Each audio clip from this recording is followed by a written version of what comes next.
사람이랑 생각을 많이 하잖아요. 저는 그냥 생각 없이 살아요. 근데 되게 게임할 때도 그런 생각 없이 하는데 그냥 딱 보고 이거다 아니면 이거다.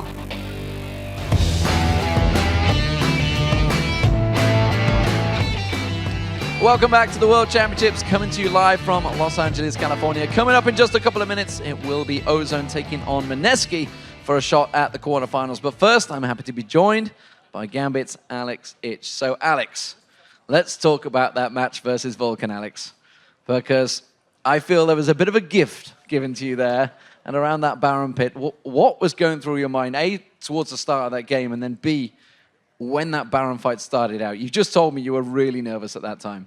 So, like at the start of the game, I tried to fight Zed and that failed because Zed is a really strong champion and Mandatory Cloud playing really good.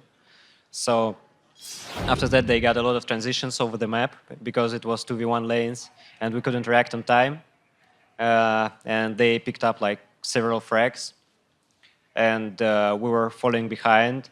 And like at the moment, like we fall behind, we try to do our best and like getting the picks. So we were falling behind even harder.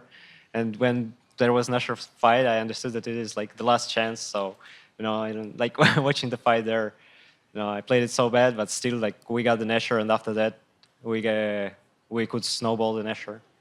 And that snowball certainly happened, because I think you were 0-3-0 at one point, and you ended up at something like 15-3-4. I was 0-2-0. 0-2-0. You got one just before it, did you? Yeah, I killed Mandatory Cloud at top, and then Listen coming from our jungle. Okay.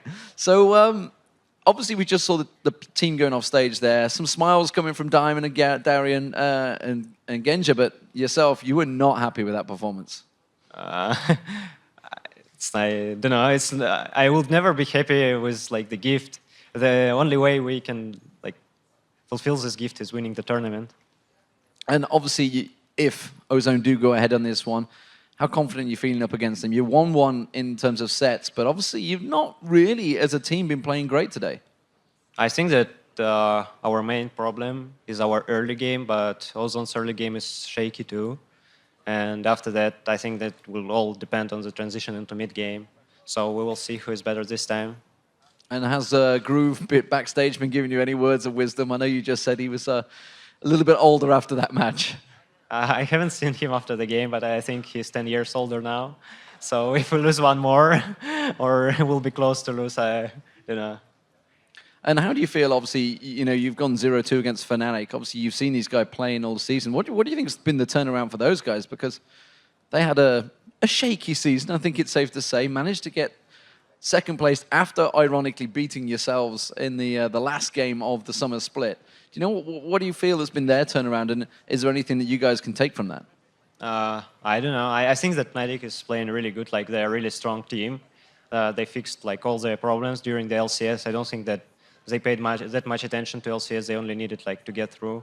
So now they are really strong, and I think that they can be even like the strongest team of the tournament because of their play style that is different from all other play styles, and like their map transitions, they are totally most of the time unpredictable.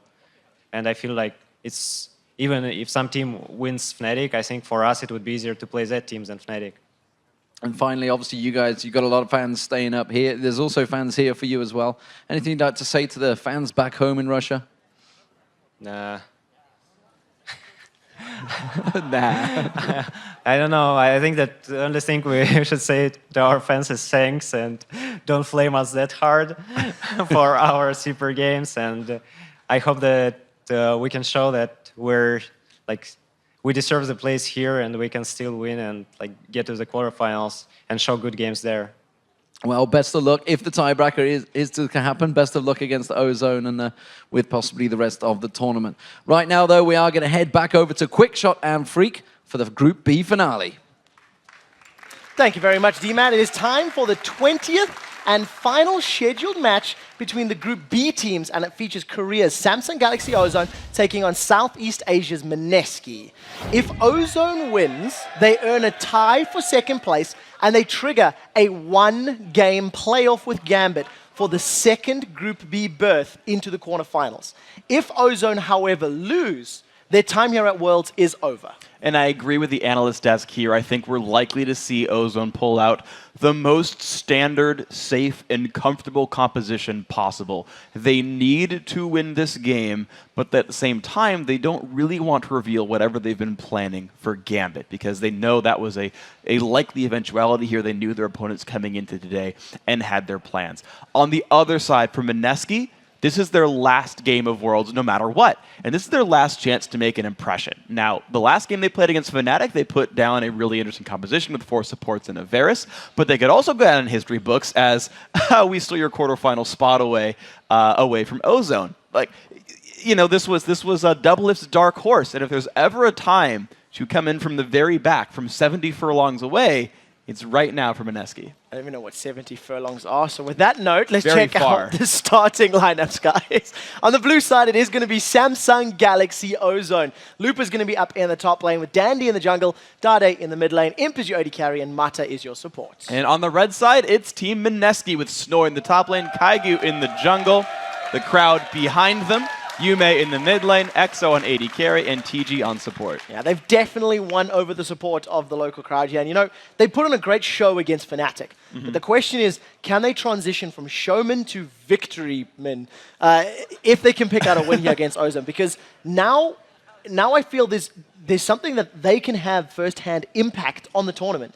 Yes. They can genuinely take away a position from Ozone. Yeah, and it's a real possibility. These teams who go to the quarterfinals, of course, need to be consistent, need to make sure they pick up their wins. You consider what Fnatic did, where they lost to Vulcan, and it was their first game of the day, and first day of the tournament for them, and they came back and swept the groups because they were consistent here. Now, for Ozone to pull up the same things, like, yeah, you might have, you know, losses here or there you didn't expect, but at the same time, you've got to be consistent and win out in the group stage. So, Mineski, honestly, there is that chance that they pull this game through. It'll be interesting to see if they can do it. Well, the pressure is on them now. Ozone have removed out Ari and Corki for their first 2 bans. Zed and Shen. No love for the ninjas here, as if you're a Mineski player, at least being the final ban. Now, in terms of the compositions we've been seeing Ozone running that have most impressed me, it's been their double AD comps. Yeah. And Ezreal's been key to that. So we'll see if Mineski want to focus on that. Yeah, I'm surprised to not see an Ezreal ban from Mineski, but that said, EXO is an Ezreal player himself. Now, they've given Mata Thresh. This is pretty rare for the Ozone squad. He doesn't get to play that all that often because he's freaking good at the champion. But at the same time, actually stealing away the only really successful mid laner from Dade outside of Zed is a smart choice for Mineski. They know they gave away Thresh. Stealing Ezreal removes some options from Ozone. Yeah, and just to highlight this fact, Ezreal, when he's been played by Dade, has a KDA of 11 in that mid lane. His other 2 champions, Lissandra, 0.6, Ryze, 1.8, Jace, sitting similar numbers as well. Dade has not had the same level of success, so we'll see what he decides to replace. Both Dade and Yuma are both actually Ryze players. They've played them pretty much exclusively, actually. I don't think any other mid laners have played that Ryze at all. Yeah, these are the guys who run it, and the interesting thing is, though, is there's a couple of mind games available here. So you're right about the Ryze steal being a possibility to remove even more comfort from Dade, but at the same side, there's also the slight chance that actually becomes Ezreal mid, because what Imp has already done is picked up Vayne, knowing that Ezreal's not a lane bully, that Imp and Mata can lane together with Vayne Thresh and straight up win their matchup.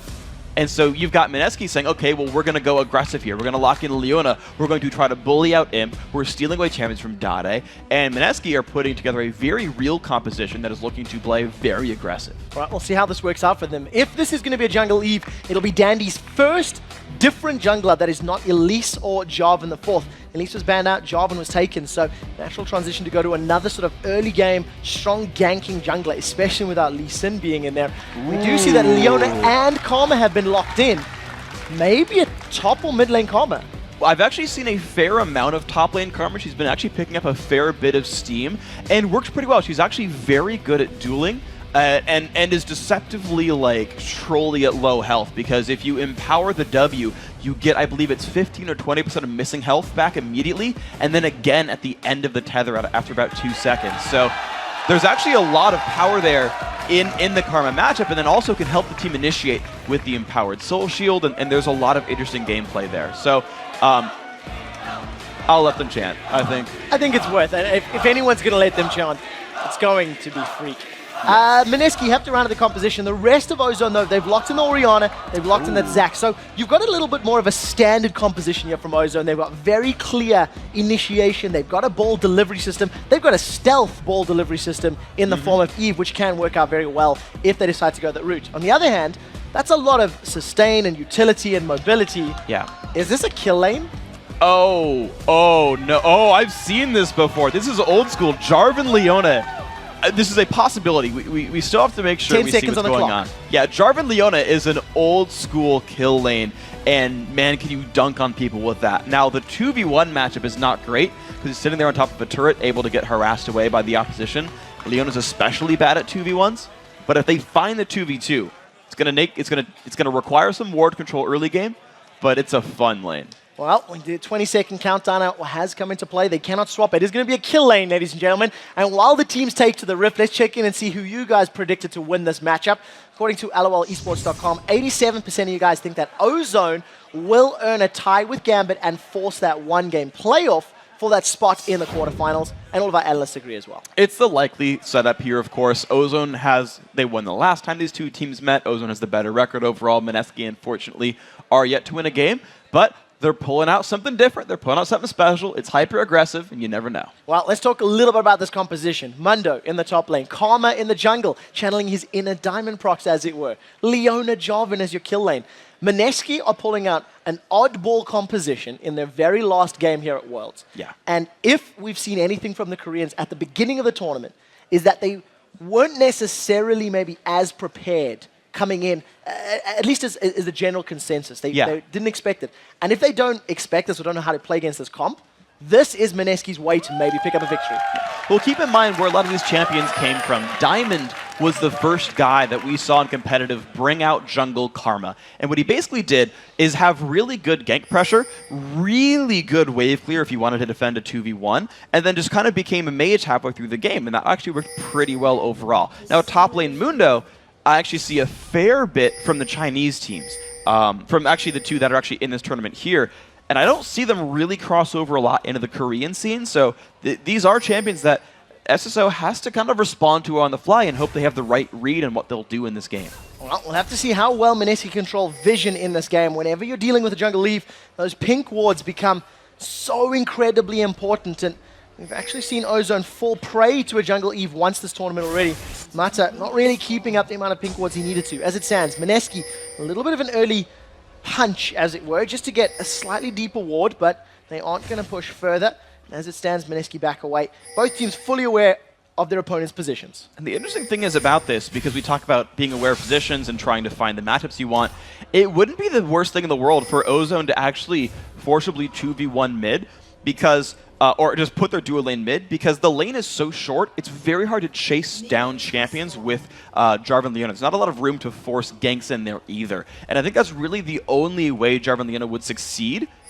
Honestly, it'd be a decent matchup for these guys, but it looks like instead Ozone are sending Vayne to the top lane, and that's going to be a 2v1 against Mundo if there's no swap here from Mineski. Well, we'll see how well Snoy can handle that lane. Going to be relying on that infected cleaver spam to keep himself topped up on HP and trying to last hit. Right now, Mineski going to start off this blue buff. Mystic shot into the backside of the golem, and the rest of Mineski sticking together. Now, we are going to see EXO and TG, this Jarvan and Leona, going to be battling off against Lupa. So it's a kill lane against a champion with a built-in Guardian Angel effectively. This could be difficult for them. It really could be, and already you're seeing life be difficult for the 1v2 for Mineski. Snoy actually, instead of the tricks we saw happen from Looper, where Looper went and killed a bunch of monsters at level 1 and showed up late to his lane, Snoy had already spotted out what matchup he was against, and we actually initially saw a quick recall. I saw both Snoy and the dual lane from Mineski recall back, but it looks like they're waiting to push the lane out before they do this because they're looking for that 2v2. So Kaigu at level 2, he's starting off that red buff. Gonna try get himself towards ganking potential, and this is very useful for EXO and TG. Some alone time in the lane can allow them to hit level 2, and that's really the go signal for these kill lanes, making sure they land their CC and get all of the damage down together. But unless Looper massively misplays, I don't see Mineski really making this happen against a revive passive, with all their damage being melee range, forcing them to leave the gank early to not die to a turret. I think if the lanes stay like this, you just see Ozone snowballing ahead in the early mid game. Well, as it stands, no player has got a significant advantage over their opponent.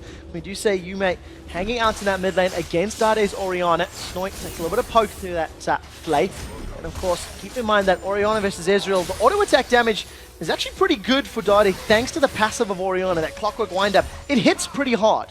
Yeah, so the one thing that there is that defends Mineski as well, yeah, despite the fact that the mid lane is going to be pretty rough, and I think life will be a bit difficult for Yume, is that, as we spoke about earlier on, Karma's pretty good at 2v1ing actually, kind of like how it functions with a Nasus. You have really good area of effect damage, you can swipe away minions, and generally keep your turret in pretty good repair.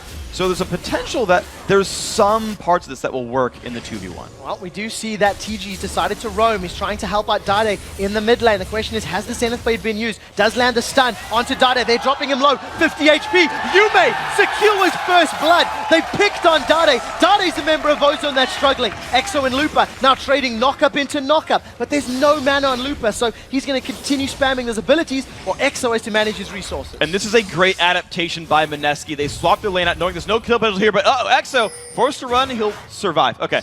They forced the lane swap then from their support, saying we can't kill the Zac, there's no point camping him. Let's find someone who we can kill, like Orianna. And with Kaigu camping for his top lane, they're actually sort of winning all their lanes now. Yeah, like you said, if things stay as they are, Ozone will pull ahead. However, Mineski pulled the wool over Ozone's eyes and were able to set up that roaming support. I distinctly remember Season 1 when roaming Alistair was the thing and something that works in their favor. If Mineski can keep TG roaming and finding kills, it's a great way to accelerate the position in the game. Look at TG's position right now. This is great. They've actually kind of put the lane swap back into place. It's actually fortunate that EXO took so much damage from Looper. In fact, the flash was burned as well to force that one. So basically, you've got the 2v2 that Mineski wanted here with some extra gold. Here we go! Oh, the Zenith Blade lands, but Imp was able to click the Lantern, gets out cleanly, and TG was hiding for a while. This time it doesn't work out. And look at the immediate recalls coming in from Ozone. They're wasting no time in getting out of those matchups. And look, there's Thresh and Vayne on your minimap running down to the right-hand side of the map. These are the matchups that Ozone wants. They want the 2v1. Here comes the gang out of Dade. Kaigu is flashed for this one. We'll see if the Inspire speed buff will help. Dade is going to fall prey, but Kaigu Ignite is going to go down to those hate spikes. Up in the top lane, it was a kill as well. Actually, no. We do see Dandy trades 1-for-1. Mid lane for jungler. And ultimately, the kill, though, has gone on to Yume again. This Ezreal is now 2-0, is getting what looks like a very fast Manamune. 2,200 gold on him. He is well ahead of his opposition. So it's actually on this Ezreal right now to make mid-game plays for Mineski when fights start happening. And Kaigu flashed for that one. Right now, Snoy in a little bit of trouble. We see Mata is going to use the flay. Condemn slams him into the wall. Death Sentence connects. Imp continues to land damage, and Snoy is holding up relatively well, but that's a lot of harass. Down to 35% HP just after a couple of combos. Yeah, thankfully for Mundo, he's got a lot of regeneration. In addition to that Doran's Shield and Ruby Crystal, I feel like he'll be able to survive this matchup, but it's still the case of Ozone getting the matchups they wanted. It's not a case of surviving, it's about Vayne free farming and not facing a kill lane here. So it's still on Mineski to make plays because Ozone can just scale this map out. Well, we have to keep an eye on how the CS numbers are being affected by these rotations. Remember that every time you recall and move around the map, you lose that crucial experience and gold. As it stands, top lane is 34-26, 80 carry versus EXO's Jarvan, 50-36. Keeping up, TG's hanging around. Zenith Blade does not connect. That means Dade is going to be able to walk away cleanly. A little bit of a weak attempt. TG kind of needs level 6 to make this happen anymore. As long as Dade doesn't stand near any of the brush, pink wards or not by Mineski, he just won't be in range here. It's ultimately just a game of Mineski looking for the openings and not finding a lot of them. He looks at the top lane now. TG's been seen by a ward. There's a chance here they still find. There's no flash available. TG only level 4 right now. 2 Loopers level 6. So that Let's Bounce plus the Tenacity. No, Tenacity was removed. The Let's Bounce will allow him to at least bounce away and get out cleanly. TG is going to have to probably stick around in a lane, get closer to that solar flare and really allow those roaming ganks to have much more impact. That's very, very important. But as soon as you've got those combos together, here's the push on a looper. I feel like he's going to live. Yeah, his cell division is still available. He's got that ruby crystal available. Dropped to a couple hundred hit points, but a lot of damage. So Looper, he's going to stick around and going to be relying on that passive to try and help him sustain. He does have an additional potion as well, so he should be fairly okay. We'll see whether or not Mineski are brave enough to dive. But the plays are really going to happen for Mineski when that Leona hits level 6. Unfortunately, only barely 5 right now. Looper actually goes in with Dandy. Oh, we'll see how this goes in. Looper gets knocked up into the air. Cataclysm comes down. Dandy is forced backwards as a flash forward from TG. He's trying to get in range. Takes too many tower hits, and all of a sudden, Looper and Dandy pick up a kill. Snoy is in trouble. The Silver Bolt picks up a kill. Imp is going to get away, but they do trade 1 for 1. Mineski, 3 kills to 4. But 1,300 gold behind. And good guy Mata tried to shield his teammate right there and give him a lantern instead of putting the lantern onto himself, which might have just been enough to have him survive the turret shot. But either way, it's Imp getting ahead. 73 minions as well as a champion kill here. He fought against a kill lane sort of, but managed to dodge it and is just scaling up, as well as the fact that Ozone as a team have more gold. Yeah, the very, very first gank from TG worked out for them, but he has not been able to replicate it, even with 1 or 2 Zenith Blades connecting. Dandy was in a very good position to counter gank that top lane when the dive happened from EXO and TG, but something that Mineski will need to be aware of. There are a bunch more pink wards being picked up, and we'll have to see how effectively they can control the movements of Dandy as he's 2-0-1, getting closer and closer to having that Elder Lizard completed. And that's when it really turns on for Evelynn. She's already got the ultimate available as well. So Dandy will just be a menace on this map. And aside from really Ezreal, there's not a lot of escape for these Mineski lanes. He can chase down Leona, he can chase down Dr. Mundo, maybe even the Karma as well. So life is going to be difficult here for Mineski. You see Dandy already looking for his way in. A couple auto attacks landing onto TG. He's only got that Sightstone completed right now.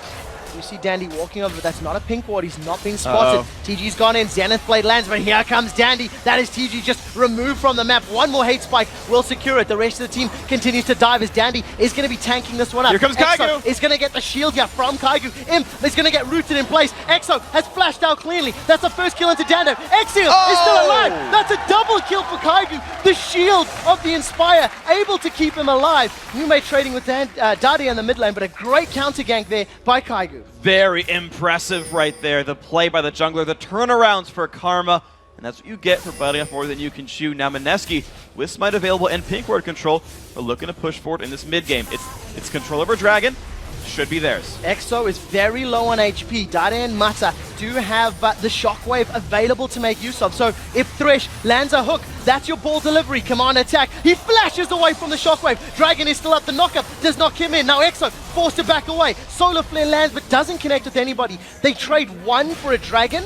I think in the grand scheme of things, worthwhile. That is worthwhile for Mineski. Good flash to dodge the Shockwave. Unfortunately, too much damage for EXO to deal with. But yes, Mineski holding on to an equal gold game now, but they've got to worry about the fact that Imp is on Vayne, and it's going to be hard to deal with that, man. I don't think the Mineski comp is really amazingly suited to deal with Imp getting huge in this game. They're on a bit of a clock here, Mineski. They've got to keep looking for those openings, use the Leona, use the Karma, and make things happen. Well, we'll see how well they can manage that clock. Snoy in this top lane, 45 CS to Looper's 72. The Mundo hasn't really had an impact yet. He has been in sort of the 1v2 lane. He has been ganked a little bit, but we'll have to see when the roaming and the team fights start happening, whether or not Mundo's immense regen is going to be enough to control Imp, because I feel like that's going to be his job as this game progresses. Mundo will actually do a very good job of messing with the front liner, but Snoy's getting jumped on first. Yeah, we do see the Ignite going down. Snoy is in trouble, down to 100 HP. He is going to land a slow onto Looper, but he burned his ultimate a moment ago. Didn't have the regen, and Looper just combos his Let's Bounce plus Ignite to pick up a kill. Watch out for this, though. Dandy's going to turn this around if Kaigu goes aggressive. So Looper is going to charge. He manages to land the slow. Here comes Dandy. A knockup lands onto Kaigu. He's got no flash. He's going to throw the shield down. The root is available. Not going to be enough. Dandy just melting Kaigu's HP bars. Another kill for Ozone in this top lane. It did not require a lot of effort right there. Unfortunately, Karma squishy early on in this game. Just has the Spectral Wraith right there, which is not a lot of durability, and of course with the shield burn, it just makes life difficult. The crowd control chain, great here. And now you've got the 2v2, finally, for Mineski. Unfortunately, I feel like it's come in a little bit too late. I think the Ozone duo lane here is so powerful they'll be able to deal with this matchup straight up now. There is a 30 CS deficit between EXO and Imp. So is dealing some pretty decent damage actually with that Dragon Strike. So hitting pretty hard right now. He's got that Brutalizer completed. We'll have to see whether or not he can 100 to 0 Imp, because I feel like if they don't, then that's basically going to be a lost team fight. As it stands, Yume rather, moving towards his blue buff. Gonna maybe get helped out by Kaigu, and we'll see where he decides to roam. He's got the makings of a Trinity Force first. He didn't actually rush that man like we were expecting. Yeah, I actually read that one wrong. I forgot that the longsword is part of the standard build now for Ezreal. So there's a bit of a gank coming in from Kaigu. He is going through a pink ward. This won't get spotted. We'll see how well Mod and Imp play through the engage of Mineski.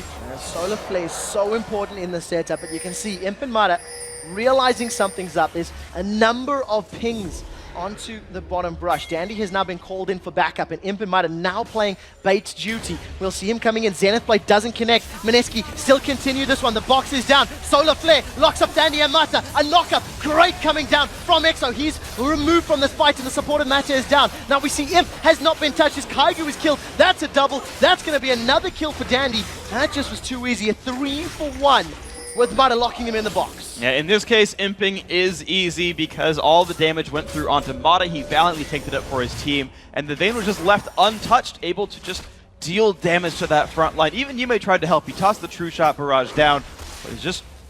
Ozone are too scaled up at this point. These fights need to be lopsided in order for Mineski to win them. Yeah, Mineski committing to the fight even after missing the Zenith Blade. I have to feel that maybe it was a little too gun happy. We do see Looper now jumping onto Snoise. Snoise dropped low. There's no sadism available. Bounce is going to throw him up in the air. He's going to continue to use that percentage HP damage and picks up yet another kill on Snoise.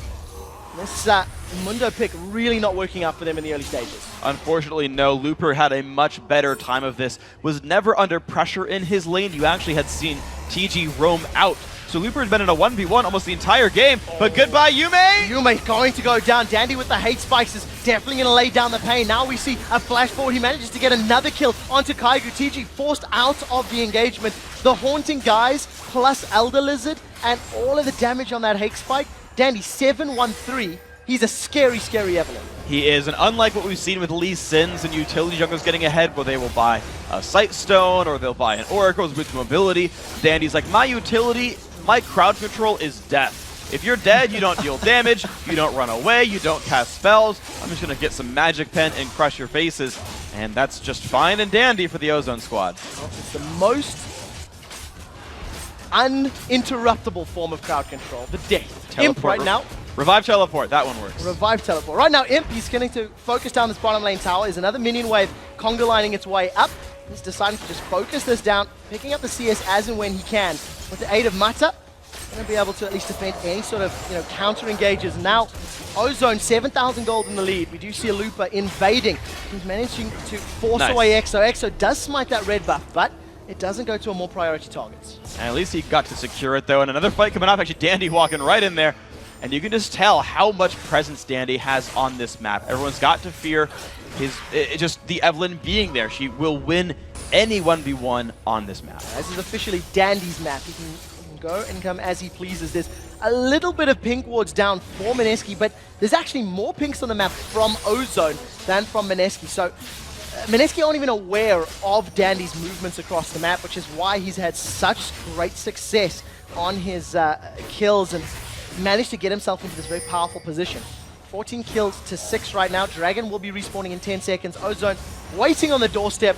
They're happy to greet this Dragon and secure yet more global gold. Yeah, and the trademark Ozone play really is controlled play. You're going to find a pick here, though. Oh, we do see Solar Flare. That's going to at least lock up 3 members of Ozone, but we're not going to see TG doing much more after that. Looper was able to zone out EXO and Kaigu's Shockwave, pulls 2 of them in. We do see the distance going down, but nobody else from Mineski decides to engage on that one. They'll be happy with the kill and the damage. It allows them to pick up Dragon safe. Absolutely. They're gonna be controlled in this game. They know they don't want to put any major risks in there. I don't expect the Baron when the enemy team is alive. I expect them to make sure that this is a, as I said, controlled game. The pink wards pretty much guarantee that there aren't any pinks up from the Mineski squad, and Looper's gonna find another catch. Does manage to knock up Yume. He's gonna Arcane Shift over the wall. That's gonna only scare them away. Mata flashes for this one, pulls the flame backwards, now pulls Dandy in. They're gonna jump on Snoise. Snoy, Sadism's giving him the HP. It's not going to be enough. EXO now puts himself in trouble. Gets knocked up in mid-flight. Slammed into the wall. He can't even get the slam dunk down as Dandy takes him out mid-flight. That was just a really, really good play there by Mata. Put the lantern down, got the flag, got the hook, got everything he wanted right there. Really nice moves, and it's just continually the Ozone ability to make plays off of their wards, and they're not even risky plays. They're just obvious plays that they've created through their ward control. Dandy just doing such great work, being pulled into the fight by Mata's Dark Passage there, and it's part of the reason that we've seen so many Thresh bans against Mata. His Thresh play is very, very good. Yume in this mid lane now does have that Trinity Force completed, still working towards the man. I mean, only 10 CS behind his opposition, Dade, but it doesn't matter when he can just be melted by Dandy. He's got himself the makings of a Deathfire Grasp now, so to add to the penetration and the damage that Elder Lizard's giving him, he's just going to be able to insta-give people very, very shortly. He will straight up 1v1 someone before they get the ability to respond. There's so much % health damage available, and then just the constant train of height spikes coming through afterwards. It's just Dandy taking control of this game. He's really... I guess it's pretty fair to say he's kind of the reason Ozone is winning, because the game started out with Mineski making the first moves. Mineski got first blood. Mineski had some pretty good lane rotations and ultimately built an early advantage, but Dandy turned so much around, and here's TG in a really bad spot. TG's going to die. Solar Flare does land, but the on-hit damage from Dandy's just going to be able to melt his HP. True Shot Barrage trying to clear out the minions here on this mid lane tower, but without Solar Flare, without TG available, Ozone are just going to shove this down. EXO gets pulled back by the Shockwave. That's a lot of damage onto Dade as Yume continues to spam out those Mystic shots, but it's not going to be enough. He gets caught by the Death Sentence. They pull him in. He's going to be able to Arcane shift out cleanly as now Kaigu forced to flash over the wall. I think Yume does not have his flash available. He's going to get dropped. And Snoy just throwing out those briefcases. That's not going to be enough. Snoy, unfortunately, your homework isn't going to slow Ozone down.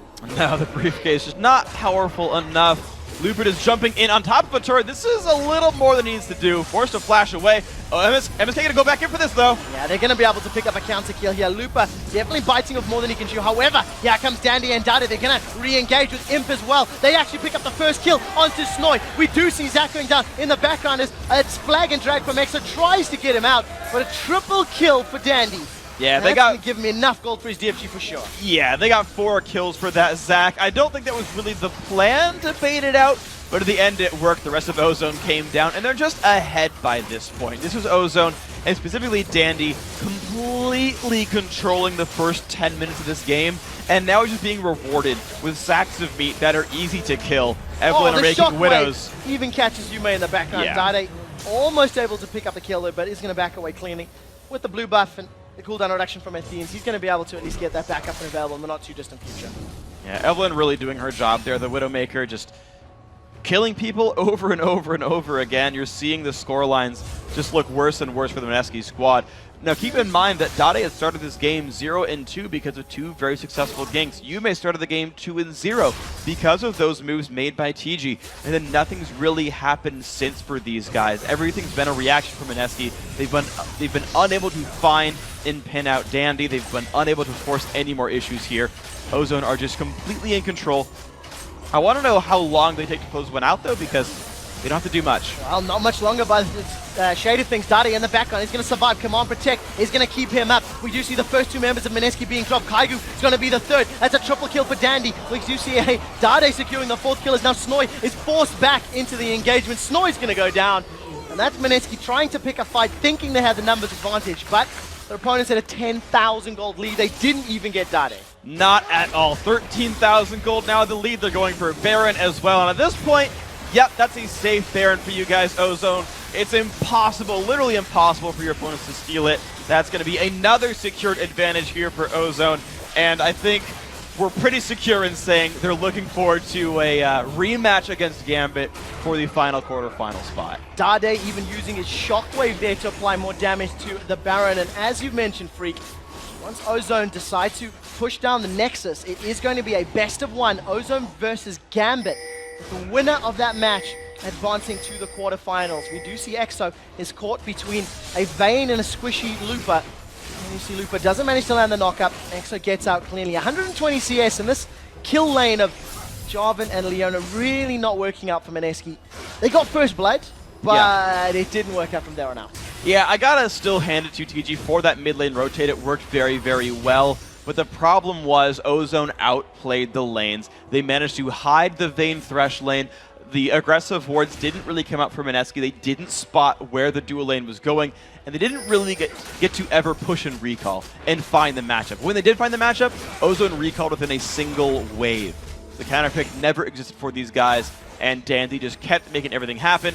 Ozone's got a Baron buff. They've got a lot of gold. This could be the game-winning push. Well, Yume is still in that bottom lane. He's recalled now. Does not have home guard boots available. Going to make his way to the lane. We do see Lupa. He's pulled the trigger. He's gone in. Let's Bounce is now available. The shockwave pulls him backwards. That's going to be enough damage to remove Kaigu from the fight. Now Exo's in trouble. He tries to slam dunk once again. Cataclysm does not get down as he's killed mid-air. Snoy is going to be dropped now as another double kill for Dandy is secured. They pick up the inhibitor turret. They're on the Nexus turrets. And Ozone are going to close out this game right now. In just 23.5 minutes, 19-1-6 for Dandy's Evelyn. That is a freaking massive number of kills here. And this is it, guys. This game's going to be ending. Ozone are looking for the last quarterfinal match in their rematch against Gambit. That's it, ladies and gentlemen. A best of one between Europe's Gambit and Korea's Ozone. And the winner will be advancing to the quarterfinals. Serious looks there for Ozone, and just to touch on something that Chat was mentioning earlier, this is going to be the first time at this tournament where teams play back-to-back. Yeah. And I feel after a very convincing win, Ozone are going to be fairly happy coming into this match. They're going to be comfortable, and I think they're going to be aware of what they need to do. I think so as well. Especially Dandy here came in playing it basically perfect, and that's what you want to do when you're against a team that is honestly objectively weaker than you. You say, look, we shouldn't make any major mistakes. We should be in control of the game from second one. And for the most part, Ozone was. The only thing you've got to be concerned about is Dade. Didn't get Ezreal, gave up 2 early kills, and kind of gave the glimmer of hope there for Mineski. And you've got to be sort of concerned. We've been talking about him all tournament long. Can he perform on not Zed and not Ezreal? So the one thing that did stand out for me is that Ozone were able to mitigate further deaths by Dade. Yeah. We've seen, a couple of ganks, a couple of counter ganks from Dandy. We've seen Dade play very passive and safe in that mid lane. And I think if Gambit are unable to capitalize in what is essentially a weak link in Ozone's team, that is Ozone's way in. That's their window of opportunity. Can we contain the damage that could possibly be done? And this is actually something that I know Monte Cristo talks a lot about with Dandy, where he will research opponents and basically guess their jungle routes or their gank routes. And when you know that, okay, people are going to probably gank Dade a lot, and he can know that Diamond tends to like to gank for Alex, he can see those coming, and with Dandy's smart play, they can turn those 2v2s around. In fact, both of those games, the first and second game between Ozone and Gambit, had a double kill in the mid lane for one of the mid laners, and that turned out to decide the game. So I think it's a very likely point of contention in the next game we see. Well, we'll see who can win that mid lane matchup. We're going to send it over to Riv and the guys at the desk for a breakdown of Ozone's win and a look ahead to the tiebreaker. Thank you very much, guys. And really, it's Gambit versus Ozone. I'm going to throw it to Jat to start this one off. Break it down for us. Well, both teams still looked pretty shaky. Ozone wasn't performing all too well, and I don't know if they have what it takes to beat Gambit in the tiebreaker. What do you think, Rib? Well, honestly, mentally, it's... Rib, you sound a lot like Douglas today. Yeah, it's a cold. Mentally, they're going to be really at an advantage here because, they just went off of a nice win. It was a little rough, but mechanically, they're going to be shaped up. Their communication is going to be solid. I really got to give it to Ozone. Absolutely. And, Jat, to expand on that, please. Yeah, I absolutely agree with what I just said. The big thing about this game is I just can't keep it together. Sorry, I was running late, Jat. Thanks for filling for me. That's the beauty of live. Yeah. So coming into this one, obviously, we just saw Ozone play. They're going to have the back-to-back game, Jat, as you said before. That's momentum for a team. Yeah, and I actually remember way back in IM Katowice, Gambit's been in a similar situation before where they kind of got a second life. They were in a group stage where they needed to win a game exceedingly fast in order to actually make it out of the group stage. They did. They had a night off, and then the next day they beat the teams that ended up becoming CJ Entus, Blaze, and Frost in the same day in the semifinals and finals. So, I mean, even though Gambit looked a little shaky in that game, they have turned around in the past on an incredibly short time frame and just looked amazing. Well, it's also worth noting as well that Gambit has never placed below bottom 4 to LAN. Why would they start now, right? They're always that clutch team. So they're one of only, I believe, 2 teams in the world that's ever done that, them and Frost. So, I mean, it's an important streak, and that's true. I think that it's unlikely they're going to break it here, but we'll find out. And especially, we look at that, and Dade continues to have problems. It's like he can't conceptualize that there may be somebody else to come and gank his lane. I mean, he got surprised by the Leona rotation right there, but he seems to play as if it's just him and the other mid laner, and even then sometimes he still loses. So it's quite puzzling. Yeah, the thing that strikes me the most about Dade is he doesn't really respect Fog. The thing that loses him against Fnatic so much is he will die when people hide and brush for an extended period of time. All you have to do is have patience, really, against Dade, and it seems like he'll fall for your gank or he'll fall for your little gimmick, and it's concerning to me that just consistently happens throughout the group stage. I do think Alex is on fire as well. He's going to be really motivated coming into this game. He doesn't want to lose like the way he did. He always gets really passionate once Gambit actually starts playing a little poor. And I think it was a wake-up call for them. I think they're definitely going to be the favorite for this match. And Monty, I kind of want to not poke at you, but poke you with this question of the junglers. It's kind of been on your mind. You're always talking about Dandy and how he's been doing, kind of, as we just heard, Smithy Light coming in, but Dandy huge that game. How is he going to fare up against Diamond, who tries to be even more aggressive in his game? Well, I mean, to look back at the couple of games that we've seen so far, we had a 1-1 split between Gambit and Ozone, and each of those games was very one-sided for one of the teams. Now, Gambit, I don't think, was ready for a double AD composition in the way that Korean teams play it, particularly a team like Ozone. And so I don't know what tricks Ozone has left, though, right? Now that Gambit's seen it, they should be feeling more confident. And that game was less about that jungle presence. Now, when they were trying to have heavy jungle presence in that first game, it kind of did go horribly awry, and they ended up handing over that double kill in mid lane. So unless they have a very specific strategy in store, in spite of Dandy's skills, Diamond's also one of the best junglers. So I think it's hard to call. And Doublelift, what do you think they're going to have to do about the bot lane? You've been saying Imp is really on a roll right now. How do you think Gambit can shut him down? Well, Imp is on a roll, but Mata seems to be getting caught a decent amount. I think it's a really big toss-up because Genja has been playing too bad, minus the the builds, joking around with that. Like, honestly, Genja's been playing pretty decently. He's been playing solid. Imp, on the other hand, he's a big playmaker. I think he's a little bit like he'll have high highs and low lows, whereas Genja is a steady, more steady kind of player. And Crepo, voice in. Let's take it to the mid lane. Dade versus Alex Ish coming in. What are your thoughts on that? Dade's been kind of up and down on that roller coaster, as we've seen and heard from you guys that Alex is kind of on a rampage right now. We're probably not going to see a Zed here. I wonder if they're going to give an assassin to probably both players like assassins. And last game they actually gave Shen to Darian. To Vulcan rather, but they might give it to Darian again here. And an assassin with a Shen backup on a team that's on fire might actually be really dangerous to play against. And I know we've talked about it all the time, but we need to kind of just double up on it. Dade's champion pool, which is increasingly small, I think is going to be attacked by Gambit if they've really thought about this game. They're the ones who had the game off, technically, when Ozone was playing Mineski. And I think it's attackable. Even on Orianna against Mineski, Dade was not able to have a performance. Everyone else on the team is who did fantastic there. And the weirdest thing about Dade is that when he played Ryze and Lissandra and like Gragas, and then now he played Orianna, those were not good games for him. And so mentally, what happens, well, to me, is when I have a bad game in a tournament on a certain champion, I'll just immediately be like, well, I guess I either suck at this champion or we can't run it as a team or I don't know what's going on, but I'm going to stray away from this champion. But it seems like he's had bad games on pretty much everything that he's tried, so I don't really know. Ezreal seems to be the only champion where he's had like an exceedingly good game. His Jace went all right, so he might opt for that again. And then again, I think Gambit is pretty used to playing against Jaces, right. So it'll be definitely tricky to see what Dade comes up with.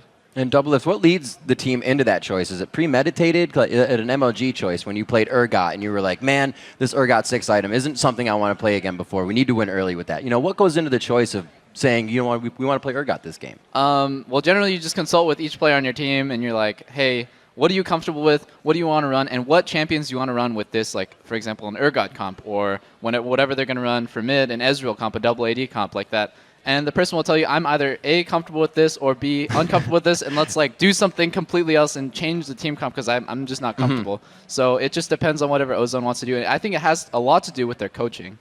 And let's talk a little bit about the team comps, because a big thing coming into Worlds now is the 3.11 patch, 3.11. That Triforce coming in. We've seen Corki used quite a bit in the early part of this tournament, but then it's kind of fallen off, and people are trying to put Ezreal mid, so it's still trying to get that Triforce in. Yeah, I want to see how the build paths affect the bottom lane here, only because we've seen a whole bunch of variants, specifically from Imp and Genji. Genji's building, almost picking items from a hat at this point, it seems. Like, he does the Trinity Force build, or he went Bloodthirster Infinity Edge on Varus, even though I expect that to be a Bloodthirster Last Whisper build like anyone else would do. And Imp has not played the Trinity Force carries at all in this patch, so I think there's a big thing to watch there. Whether Genji builds properly or if Imp plays the... He's played it once, I think. Once, yeah. But that's not his core champion pool coming in either, so I really want to see how that matches up.